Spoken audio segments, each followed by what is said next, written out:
C'est l'heure du sonneur. Bonjour madame, bonjour Isabelle Surplis. Bonjour à vous Clémence. Alors c'est Roxane là, c'est pas Clémence ce matin. Oui, mais je savais pas à quoi elle ressemblait, du coup j'étais là, mince, je dirais pas que c'est. Non, ce matin effectivement c'est pas Clémence Oudiakova qui est en congé, donc voilà, là on assure le service, on remplace Clémence pendant quelques jours. Bon bonjour. Alors Isabelle Surplis, vous allez nous parler déjà dans un premier temps de l'islamisme en fait qui gangrène jusque chez vous. Alors oui, en effet, je sais pas si vous m'entendez bien là du coup. Oui, on vous entend. On vous entend, pardon, je vous représente. Vous êtes conseillère régionale de la Loire. Vous êtes Oui. conseillère municipale de Saint-Chamond, voilà, Oui. qui se situe à côté de Saint-Étienne. Deuxième plus grosse ville de la Loire, oui. Voilà. Et alors là-bas, vous allez nous en dire plus, mais il y a un problème aussi d'islamisme. Et puis nous allons partir de ça pour après réagir un petit peu à l'actualité nationale et aux différentes polémiques qu'il y a pu y avoir dernièrement. Bien sûr, donc moi ça fait donc merci de m'avoir invité ce matin. Ça fait maintenant 6 ans que je travaille sur le territoire, sur cette circonscription. Saint-Chamond est la deuxième ville la plus grande de la Loire, donc c'est pas rien, 35 000 habitants et une grande communauté arménienne que je salue aujourd'hui parce qu'elle sèche ses larmes, ne cesse de sécher ses larmes des morts qu'elle pleure depuis maintenant plusieurs années. Et nous avons également plusieurs communautés musulmanes avec 2 grandes mosquées qui encadrent la ville par le nord et par le sud. Donc nous avons une mosquée turque de la Confédération islamique Miligorus, qui sont des islamistes, et nous avons une autre mosquée à Langonan qui vient d'ériger une énorme mosquée avec un minaret, n'est-ce pas, avec la complicité des élus. Et cette mosquée a fait parler d'elle puisqu'en 2022, je suis parvenue à faire expulser l'imam radical Hamadi Hamada aux Comores après plus de 45 semaines de relance auprès de la préfecture et un gros boulot de terrain administratif et et beaucoup de ténacité. Donc oui, effectivement, même si les élus se gardent bien de le dire et le nient, les élus locaux, Hervé Reynaud, toute cette caste LR de la droite molle, eh bien, nous avons un réel problème de terrorisme en France, et qui ne vient pas de nulle part, puisque nous avons un problème d'islamisme jusque dans nos campagnes, il faut le dire. Oui, voilà, c'est ce que j'allais vous demander. Du coup, qu'est-ce que ça révèle en fait finalement le fait que même voilà dans les moindres recoins, on a l'impression que finalement de partout on peut retrouver des mosquées avec des minarets, on peut retrouver qui abrite en plus pas n'importe quel imam puisque c'était l'imam qui avait fait la procédure d'une expulsion. Ça avait, il me semble, été pas mal suivi dans l'actualité. C'était un imam qui était connu pour ses paroles radicales. Oui, nous, on a fait en sorte aussi, vous connaissez pour un peu ma franchise, et on a fait en sorte que ça se sache, parce que je pense qu'il faut arrêter de se cacher derrière un petit doigt.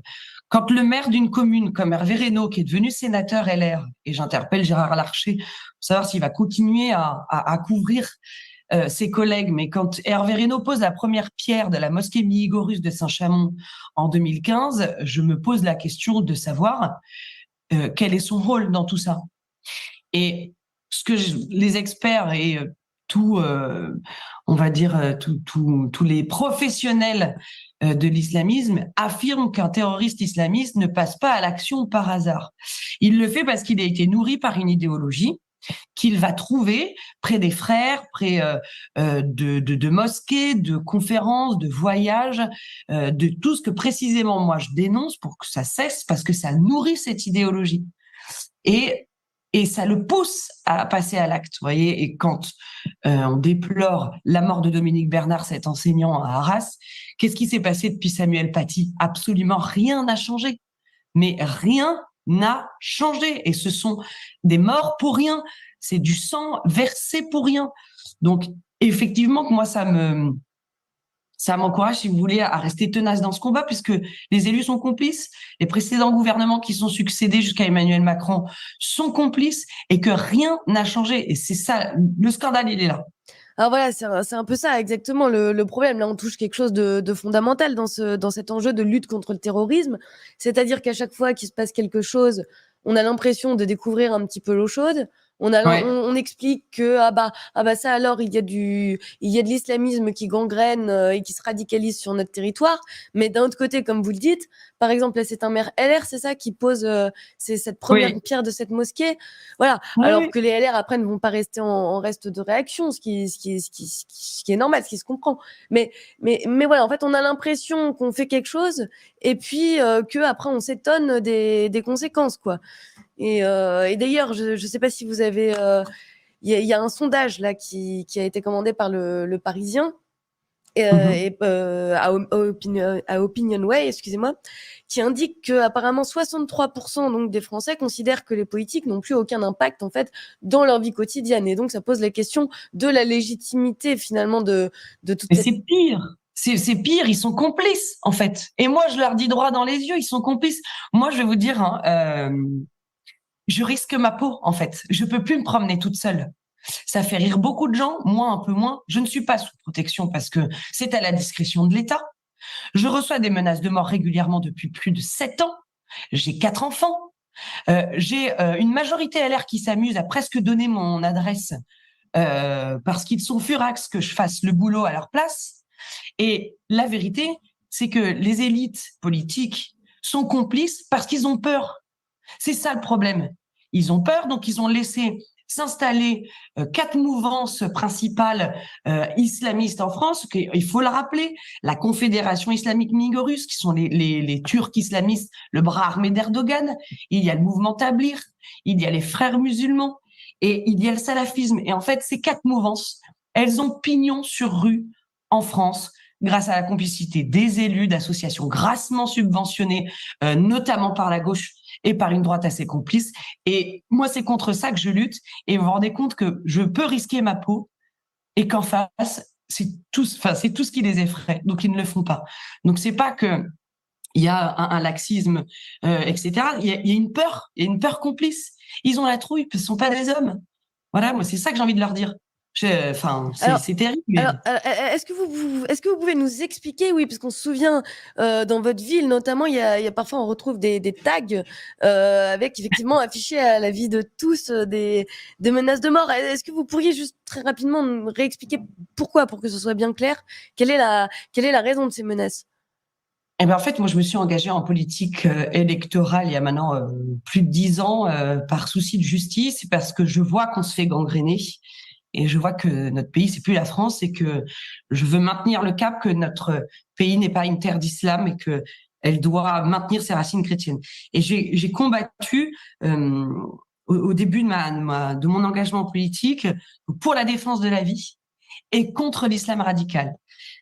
Et ça a fait débat puisque visiblement je dérangeais et que j'ai obtenu plusieurs victoires qui ont dérangé cette communauté radicale qui essaye de m'intimider, donc soit en m'interpellant dans la rue à plusieurs, quand je suis toute seule, qui est très courageux, soit en taguant mon nom, donc Isabelle Surplis est une pute, nique ta mère, on va finir, tu finiras comme ce rat mort, hein, j'avais mon nom à côté d'un rat mort embroché à un mur. Voilà, j'ai reçu des messages personnels où on me souhaitait d'être violée par plusieurs personnes, par plusieurs musulmans. Enfin voilà. Donc je vis sous cette menace permanente Oui, c'est d'une d'intimidation. violence inouïe tout de même. Hein. Ce que vous nous C'est dites là. extrêmement violent. Et je reçois peu de soutien de la classe politique majoritaire. Hein, je vous l'avoue, j'ai reçu plutôt des soutiens de la droite nationale que je remercie.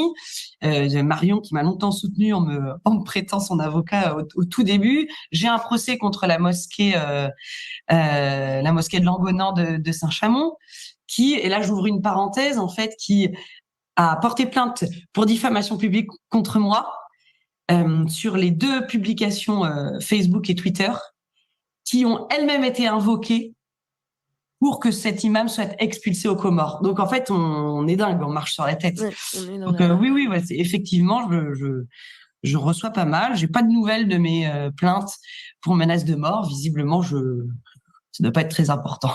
Ouais, certainement pas, certainement pas. Alors pourtant, justement, on va réagir un petit peu à l'actualité nationale. Donc on nous promet, là, ça y est, on passe un tour de vis et on nous promet plus de fermeté.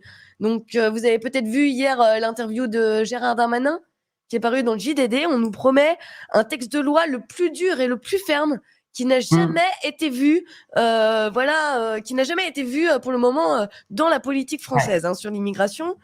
Et puis d'un autre côté, on a Gabriel Attal aussi qui nous avait parlé. Alors au lendemain de l'assassinat de ce professeur Bernard, qui nous avait parlé de 179 cas d'élèves qui avaient refusé la minute de silence. Alors ça, c'est le cas seulement ceux qui Mais oui, il y en a bien remontés. plus. Voilà, exactement. On peut s'imaginer.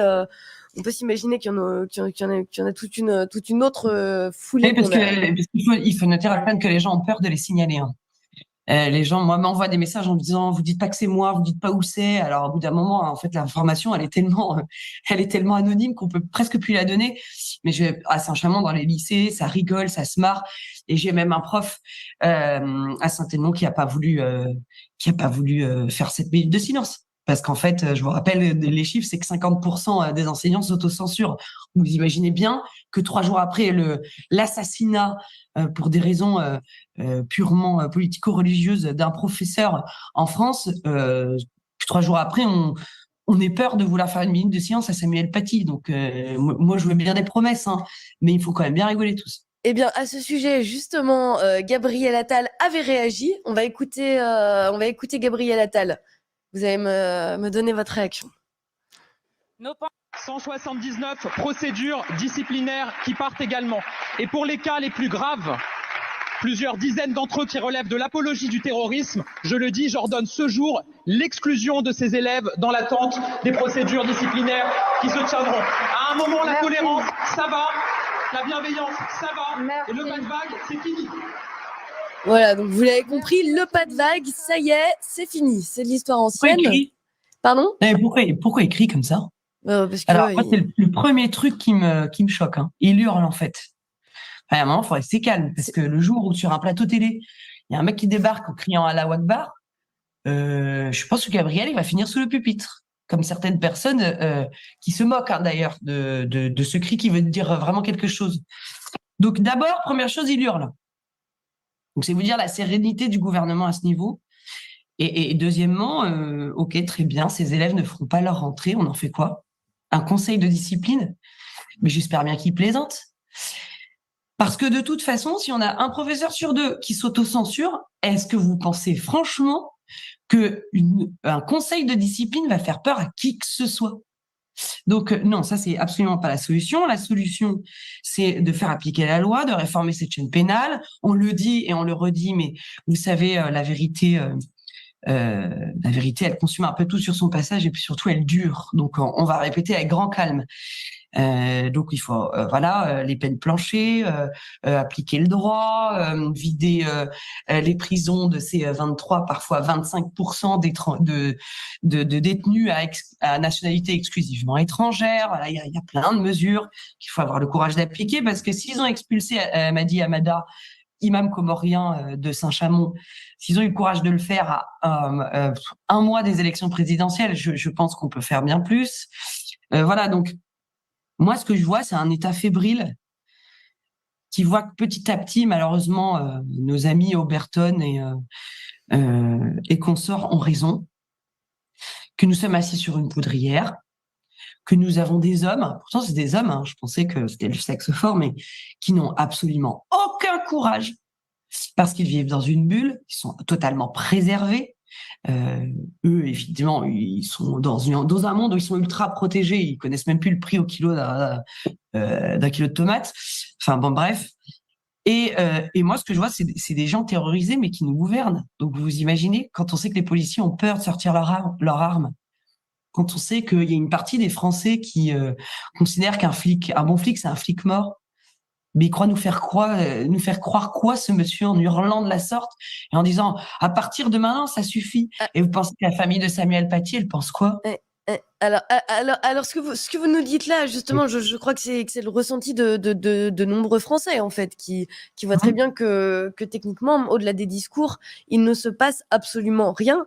Et alors, vous nous parliez tout à l'heure d'Allahu Akbar ou de ce genre de choses. Moi, je voudrais faire le lien aussi avec ce qui se passe avec l'actualité internationale. On a l'impression, quand même, que bien que tout le monde lutte tant bien que mal pour ne pas importer ce conflit israélo-palestinien dans notre sol, on a l'impression quand même que ça va être un peu un révélateur des défaillances de la France, que ça va mettre en exergue certaines tensions, certaines faiblesses, certaines défaillances.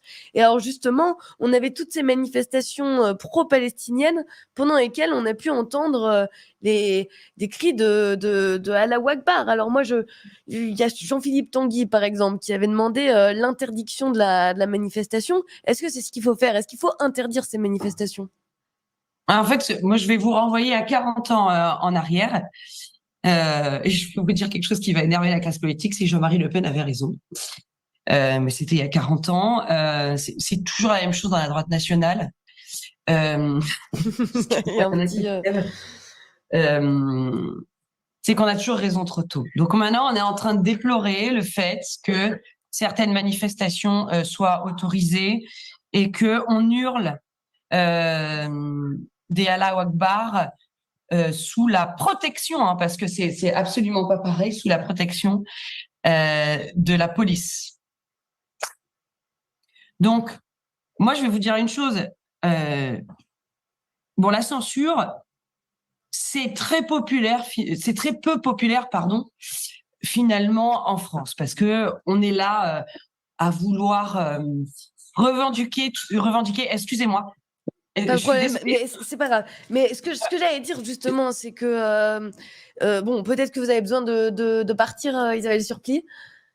Non, j'ai juste besoin de régler un tout petit problème technique. D'accord. Bon, eh ben, alors, en attendant, nous, on va continuer un petit peu. On va déjà, je vais vous rappeler la suite du programme. Alors, tout à l'heure, on n'oublie pas qu'il va y avoir Rémy Tel qui va venir nous présenter donc sa traduction de L'avenir de la société industrielle de Théodore Kaczynski, et ce sera aux éditions du Verbe Haut. Voilà, alors on va voir si... Non, Isabelle Surplis n'a pas l'air d'être encore disponible. C'est bon. D'accord, c'est bon. On a Isabelle Surplis de retour avec nous. Oui, mais alors moi, je voulais poser quand même... Alors du coup, je continue mon Bien propos sûr, parce que je vous suis écoute, désolée. oui, on vous écoute. Parce que j'aurais une dernière question aussi à vous poser, moi, à on ce est sujet. très prompt à défendre la liberté d'expression en France. Voilà, c'est par rapport à ça c'est toujours un peu à deux vitesses. La censure est pas très populaire dans notre pays parce que justement, on a ces revendications. Moi, vous savez, je pense qu'il faut qu'à un moment donné, les gens voient ce qui se passe. Et quand il y a 15 000 personnes qui crient à la Akbar, place de la République, je pense qu'il faut pas cacher ça. Et que les gens se rendent compte que là, on est dans l'incarnation de la poudrière. Voilà. Donc moi, j'ai été glacée.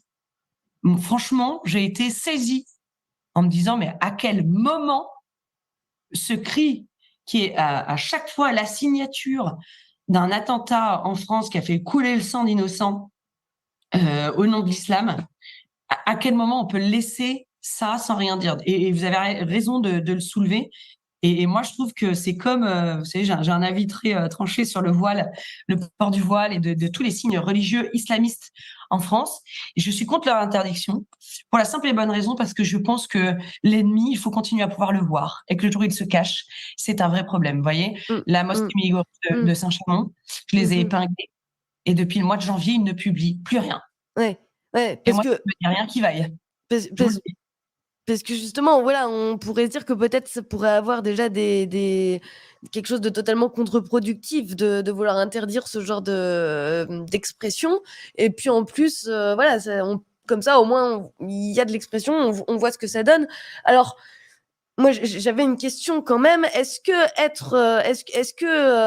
parce qu'on a l'impression qu'il y a quand même un peu une hystérisation du débat aussi autour de ce conflit israélo-palestinien, est-ce que disons, essayer de garder la mesure des choses, c'est forcément... De la nuance. Même, ou voilà, exactement. Est-ce que c'est possible aujourd'hui d'être dans la nuance? Est-ce qu'on peut n'être ni pour le Hamas, ni voilà, dans une... totalement je suis allée en Terre manichéen. Sainte. Voilà. Est-ce Je suis allée en que Terre Sainte au début de l'année. Et c'est pas que j'avais pas d'avis, c'est que j'arrivais pas à me faire un avis. Donc déjà, vous avez raison, le débat manque de nuances. Il y a une hystérie. Et je me faisais la réflexion ce matin. En fait, les gens, ils parlent beaucoup. Et ils parlent beaucoup trop. Et ça, c'est le problème des réseaux sociaux et des outils qui sont à notre disposition parce que ça rend la parole libérée et on est un peu trop volubile. Moi, ce que je vois, ce sont des peuples qui souffrent. Pas souvent pour les mêmes raisons.